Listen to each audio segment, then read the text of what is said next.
Hello and welcome.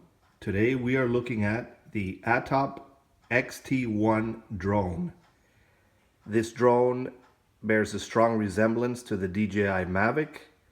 It has Wi-Fi FPV streaming, altitude hold, and has a very interesting AR element to it.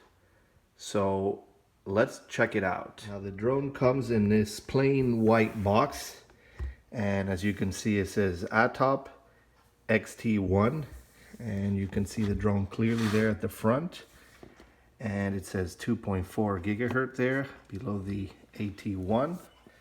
And right up here you could see icons of all its features, such as the altitude hold and 6-axis gyro, the different speed settings, and in the back everything's basically in Chinese. And that's essentially it. Just very straightforward packaging. So let's open her up right here. So we have this plastic mold here. And remove this. And so right here you could see the two main elements here, which are the transmitter right here.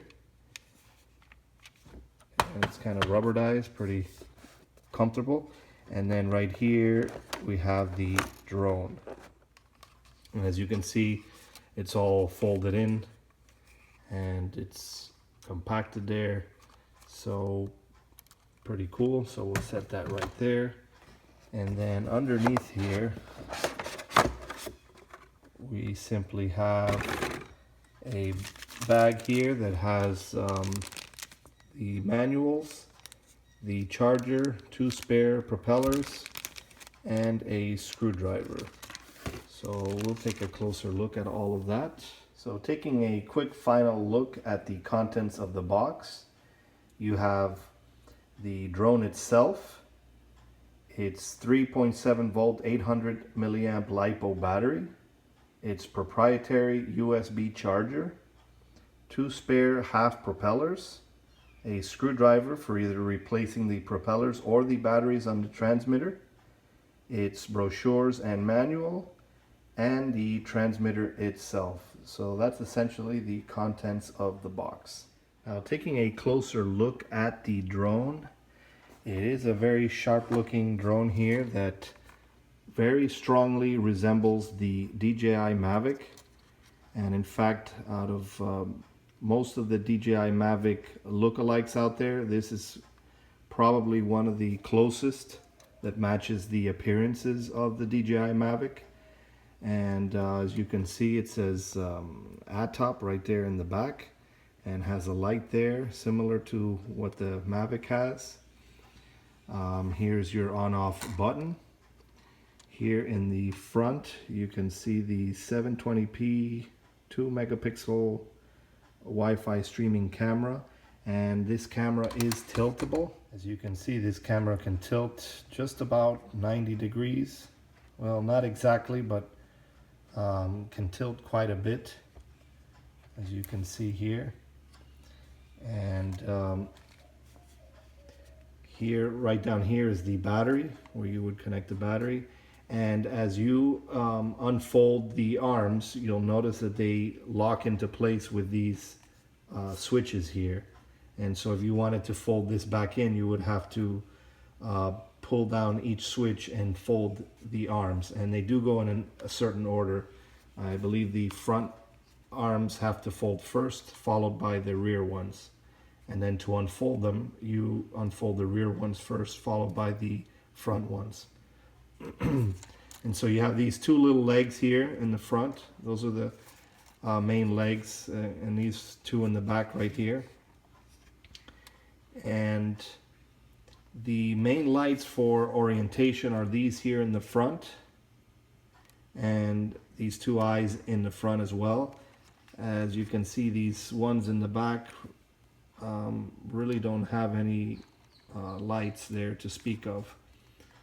And as you can see, it also adopts the Mavic's way of having these propellers, these foldable propellers. and right there it says Top Flyer. And so overall a very cool looking drone, and I believe they have this in two separate colors, in this gray color that more closely matches the Mavic, and kind of a dirty bronze color to show some wear and tear. Kind of a neat looking military type one. So that's essentially it there. There's no SD card slot for the camera. All the recording is all the video recording is done through its app. But as you can see in the rear, the only main light for orientation is this one. And in the front, the lights for orientation are these two in the front and the eyes. And that's essentially it. Now just briefly to show you how the battery charges. This is the 3.7 volt 800 milliamp LiPo battery, and that information's not shown on here, but here's where it connects to the quadcopter. And to charge it, you place the charger right here through this little black hole, and it does take about 90 minutes to charge, and you get about a 7 to 8 minute flight time on this. Not exactly 10 minutes, but kind of close. And so you would charge it with this USB cable here, and here's a very thin little connection there, and you just plug that in and then plug this into the wall, and then the lights will change once it's fully charged. And that's essentially it. So now let's take a closer look at the transmitter.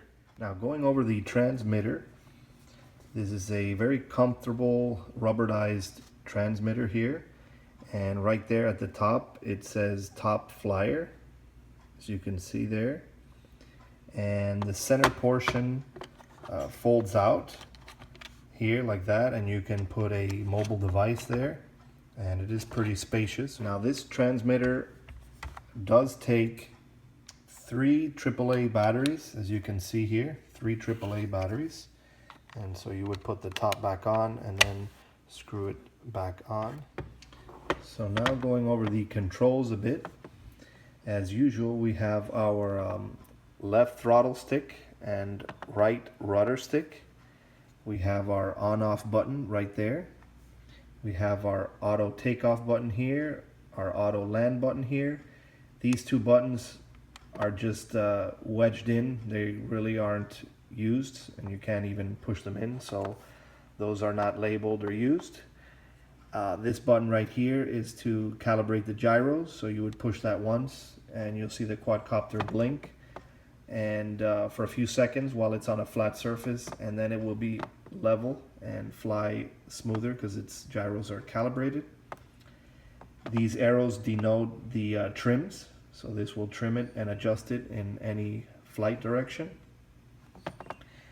This rudder stick is actually a button as well, so if you push it down, it will put it in flip mode, so you'll hear some beeps as you push it down, and then you can put the joystick in any direction, left, right, forward, and it will flip in that direction. Right here at the top we have our speed button, speed control here, so it's denoted with some beeps, so if you push it once, twice, or 3 times, you'll hear 1 beep or 3 beeps, and that'll be the speed. Here's your picture button, and right here you have your headless mode button, and here is your video button. And of course, since there's no SD card built into the aircraft, these two picture and video buttons would only work if you're connected to the app. So if you push the picture button while the app is connected, it will take a picture and save it into the mobile device, and likewise with the video button. So those are essentially the controls, very straightforward, pretty well labeled there with the icons. So now setting this up for a first flight and getting the app ready for FPV, the first thing you would do is, once fully charged fresh batteries are inserted into each unit, you would first turn on the quadcopter. So you would push this button right here until the lights start blinking. Then you would turn on the transmitter by pushing this button, and you'd hear the beep. And now you have to bind it, and you do that by putting the left throttle stick up and down, as so. You hear those two beeps, and then at that point you'll see the blinking stops. So now they're bound and pretty much ready to fly. As a recommended first step, you should calibrate the gyro. So you would just push this in, this little button for the gyro calibration, and you'll see it does a sequence of blinks and it stops. And make sure you do this at the ground level while the aircraft is not moving and is totally flat against the ground, and that'll ensure everything is well balanced and it will fly smoothly. So now that everything is bound and calibrated, now all we have to do is connect to the app and the Wi-Fi. So let's go ahead and do that. So now within the Wi-Fi settings, you look for an entry called XT-1 AR, and then it has a serial number, and you connect to that. Now there's no default Wi-Fi password or anything like that, so you would just simply connect to that. And now the next step is to launch the app. So you look for this app right here, XPack AR, and that should be in the Android and iOS app stores, XPack AR. So you would launch that. And here is the app. And this app is kind of unique from other quadcopters. It's more of a gaming style app. And so, and you'll see in a second here because it has augmented reality. So here you have some settings, you have some help files there. And right here in the center it says XPack AR.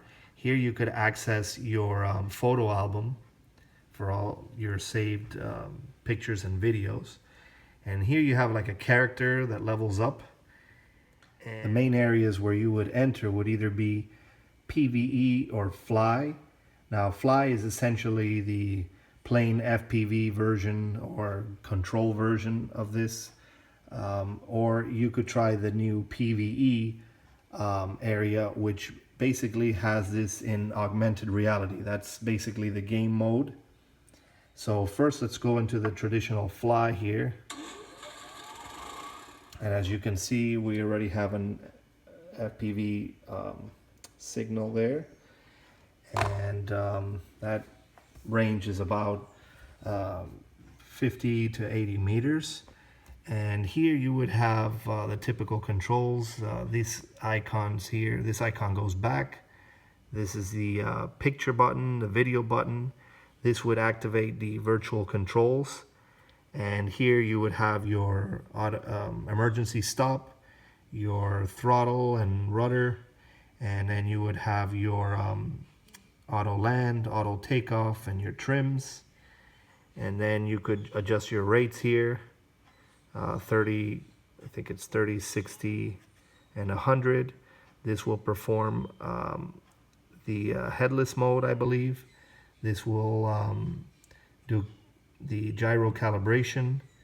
This will, I think, enable altitude hold or not. This icon right here will enable if you fly with the accelerometer or not, whether you tilt the device and it will tilt the aircraft as it's flying. So those are the essential virtual controls. So very simple there, very straightforward. But if we go into the PvE area, so we'll go into PvE, it's essentially the same thing, but you'll see a cannon there. So as you can see the live feed there, and as you get hit by the aliens, it will vibrate your device there, and then you would just fire here. And you can see that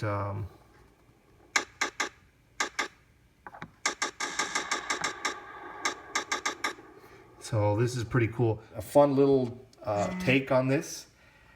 You would have to be careful when you fly using this because you know, the pilot may focus a lot on the game and may lose orientation and forget about where they're actually flying. So be very cautious if you're going into this mode. It is a pretty cool experience.